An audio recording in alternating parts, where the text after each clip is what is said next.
En léger différé, nous retrouvons donc cette rencontre du pape François avec le président de la République d'Azerbaïdjan, Ilham Aliyev.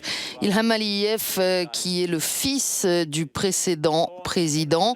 Il avait, à la suite d'un coup d'État en 1993, peu de temps après l'indépendance du pays, Heydar Aliyev, ancien chef du Parti communiste, avait donc pris le pouvoir et il a dirigé le pays de 1993 à 2003 d'une main de fer et sérieusement malade. Il a fait élire son fils Ilham à la présidence lors des élections de 2003 avec près de 80% des voix.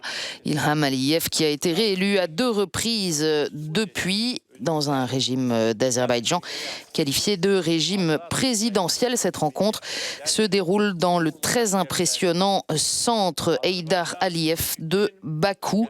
Et le président, dans un long discours non traduit, a insisté sur la volonté du pays d'être un exemple de multiculturalisme, un exemple de lieu de rencontre. Il a évidemment évoqué aussi les difficultés propres à l'Azerbaïdjan, en particulier les enclaves que l'Azerbaïdjan considère occupées par les Arméniens. Soulignons que c'est un point de passage obligé dans toute visite officielle en Azerbaïdjan. Après cette rencontre, le pape François est allé également...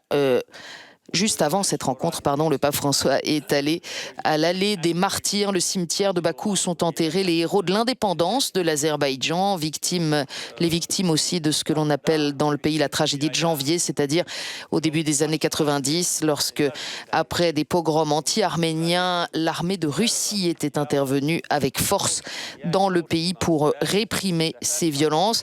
Puis sont enterrés aussi dans l'allée des martyrs les victimes du conflit dans le Nagorno-Karabakh.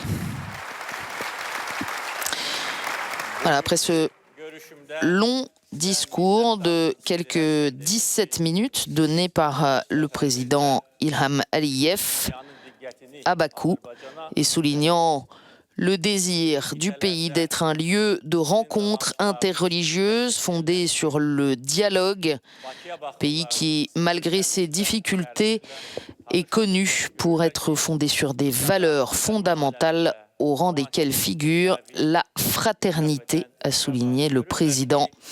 Rappelons que 93,4% de la population est musulmane, 85% de chiites et 15% de sunnites.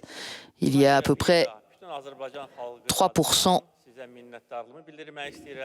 d'orthodoxes relevant du patriarcat de Moscou.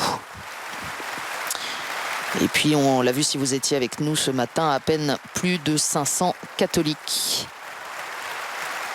de rite latin. Après ce long discours présidentiel, voici donc maintenant venu le temps d'écouter l'intervention du pape François pour ce rendez-vous avec les autorités du pays.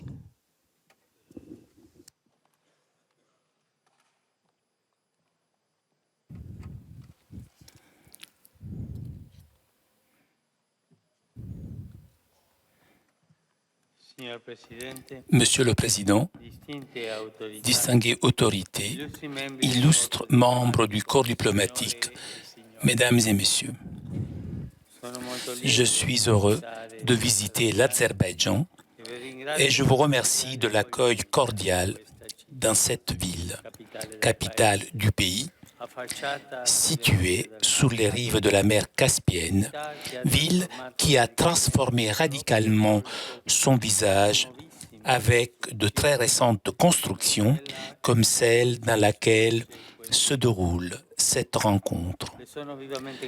Je vous suis vivement reconnaissant, Monsieur le Président, pour les aimables paroles de bienvenue que vous m'avez adressées au nom du gouvernement et du peuple azerbaïdjanais et pour m'avoir offert la possibilité, grâce à votre courtoise invitation, d'échanger la visite que vous avez effectuée l'année dernière au Vatican avec Madame, votre épouse. Je suis venu dans ce pays en portant dans le cœur l'admiration pour la complexité et la richesse de sa culture, fruit de l'apport de nombreux peuples qui, tout au long de l'histoire, ont habité ces terres, en donnant vie à un réseau d'expériences, de valeurs et de particularités qui caractérisent la société actuelle et se traduisent dans la prospérité de l'État azerbaïdjanais moderne. Le 18 octobre prochain, l'Azerbaïdjan célébrera le 25e anniversaire de son indépendance et cette date offre la possibilité de jeter un regard d'ensemble sur les événements de ces décennies, sur les progrès accomplis et sur les problématiques que le pays est en train d'affronter. Le chemin parcouru jusqu'ici montre clairement les remarquables efforts faits pour consolider les institutions et favoriser la croissance économique et civile de la nation. C'est un parcours qui demande une constante attention à tous, spécialement aux plus faibles. Un parcours possible grâce à une société qui reconnaît les bénéfices du multiculturalisme et la complémentarité nécessaire des cultures, en sorte que parmi les diverses composantes de la communauté civile et parmi ceux qui appartiennent à différentes confessions religieuses, s'instaurent des relations de collaboration mutuelle et de respect.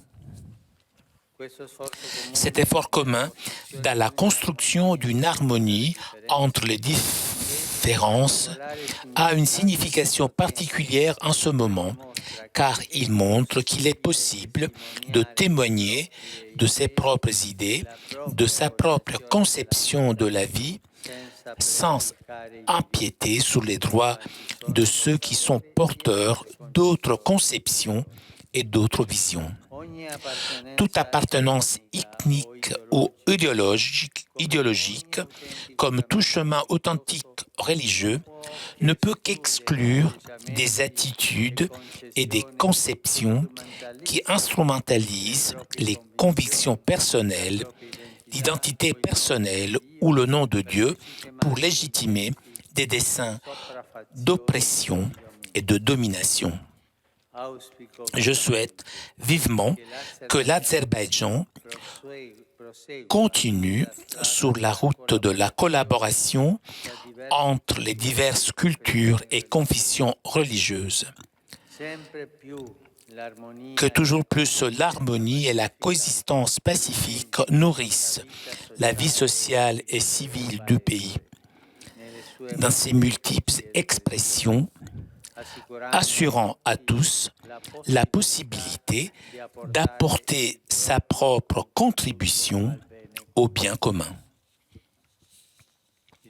Le monde expérimente malheureusement le drame de nombreux conflits alimentés par l'intolérance, fomentés par des idéologies violentes et par la négation pratique des droits des plus faibles. Pour s'opposer valablement à ces dérives dangereuses, il faut que grandisse la culture de la paix qui se nourrit d'une incessante prédisposition au dialogue et de la conscience qu'il n'existe pas d'alternative raisonnable à la recherche patiente et assidue de solutions partagées à travers des négociations loyales et constantes. Tout comme à l'intérieur des nations, il faut promouvoir l'harmonie entre ces diverses composantes, de même entre les États.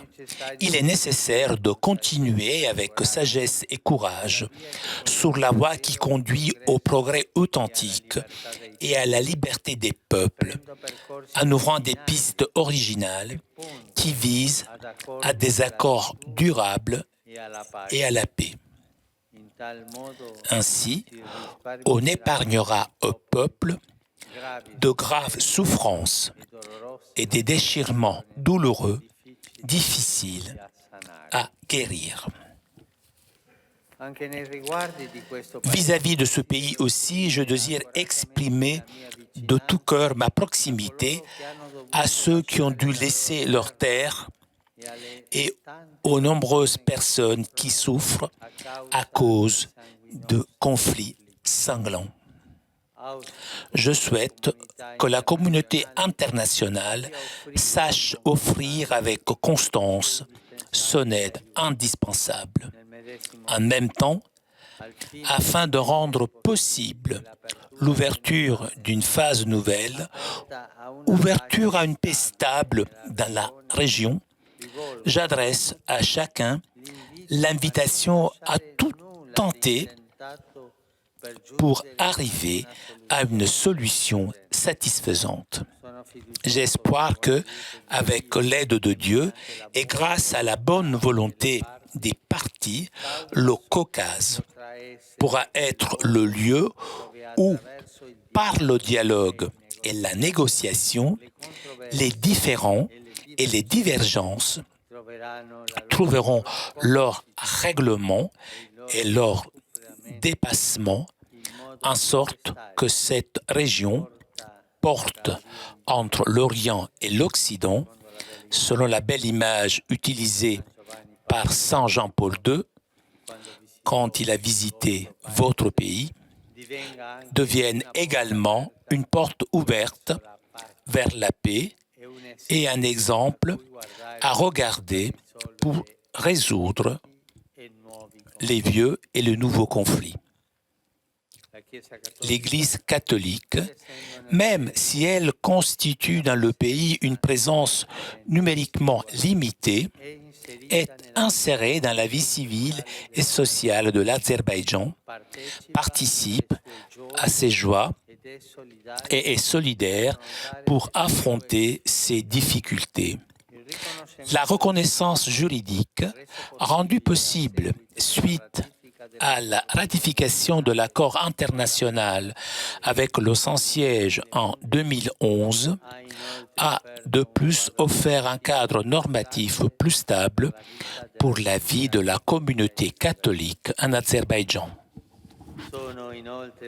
Par ailleurs, je suis particulièrement heureux des relations cordiales que la communauté catholique entretient avec la communauté musulmane, orthodoxe et juive. Et je souhaite que s'accroissent les signes d'amitié et de collaboration. Ces bonnes relations revêtent une haute signification pour la cohabitation pacifique ainsi que pour la paix dans le monde et montrent qu'entre les fidèles de diverses confessions religieuses sont possibles les relations cordiales, le respect et la coopération en vue du bien de tous. L'attachement aux valeurs religieuses authentiques est tout à fait incompatible avec la volonté d'imposer aux autres par la violence ses propres visions, en se réfugiant derrière le saint nom de Dieu. Que la foi en Dieu soit au contraire source et inspiration de compréhension mutuelle et de respect, ainsi que d'aide réciproque en faveur du bien commun de la société. Que Dieu bénisse l'Azerbaïdjan par l'harmonie, la paix, la prospérité.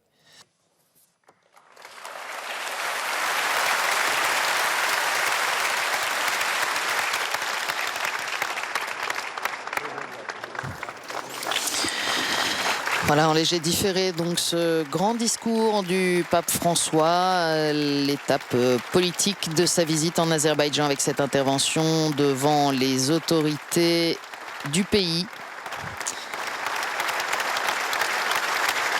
au centre Heydar Aliyev de Bakou. Ils sont à peu près 1 millier à avoir entendu ce discours. Le pape François a exprimé de tout cœur sa proximité à ceux qui ont dû laisser leur terre et aux nombreuses personnes qui souffrent à cause de conflits sanglants. Rappelons que le conflit entre l'Arménie et l'Azerbaïdjan et les annexions réciproques de portions de territoire ont déjà fait 30 000 morts malgré les discussions qui se poursuivent actuellement. Le pape a souhaité l'ouverture d'une phase nouvelle dans ces discussions pour assurer une paix stable dans cette région du Caucase. Ce Caucase, une porte entre l'Orient et l'Occident, a dit le pape, qui a salué les efforts accomplis par le pays pour consolider les institutions et favoriser la croissance économique. Et puis vous l'avez entendu, le pape qui a souligné aussi la question de la violence. La violence ne peut pas se réfugier derrière le saint nom de Dieu, a martelé François.